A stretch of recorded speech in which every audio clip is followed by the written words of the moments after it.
Hello दोस्तों, आज हम कहानी सुनेंगे। इंतज़ार मत करो, कुछ काम करो। चैनल पे न्यू हो तो चैनल को सब्सक्राइब कीजिए, बेल का आइकन ऑन कीजिए। एक बार एक गांव में एक साधु रहता था जो भगवान पर बहुत विश्वास रखता था।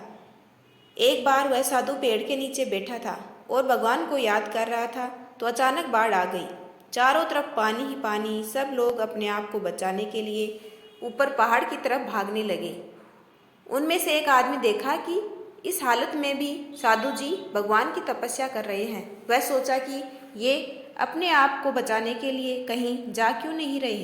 तो उसे साधु से बोला, अरे आप कहीं जा क्यों नहीं रहे हो? आप भी मेरे साथ ऊपर पहाड़ की तरफ चलो, नहीं तो डूब जाओगे।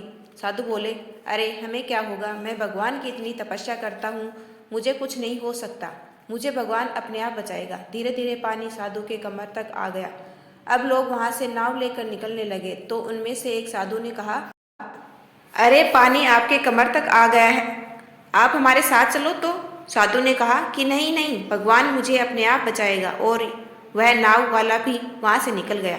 कुछ देर बाद पानी इतना बढ़ गया कि साधु के सर तक पहुंच गया और अब लोगों को बचाने के लिए हेलीकॉप्टर निकलने लगे। एक हेलीकॉप्टर साधु के पास आया, तो कि आखिरी हेलीकॉप्टर था। साधु के पास नीचे रस्सी फेंकी और बोला, इसे पकड़ो और ऊपर आ जाओ, नहीं आप डूब जाओगे।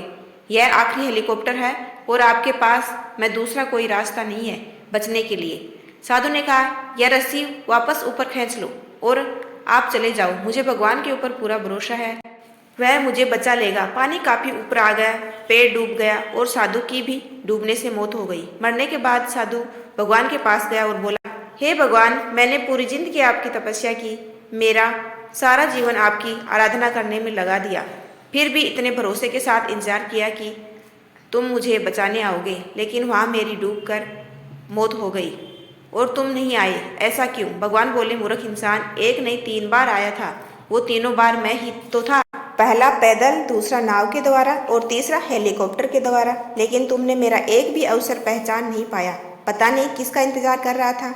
इस तरह से जिंदगी में हमें ऊपर वाला बहुत से मौके देता रहता है, लेकिन हम सब उस मौके को ठुकराकर पता नहीं किस चीज़ का इंतजार कर रहे होते हैं कि वो होगा तभी मैं करूँगा, और इस बात पर अड़े रहने से एक वक्त के बाद वो मौका हाथ से निकल जाता है और हम कुछ नहीं कर पाते हैं।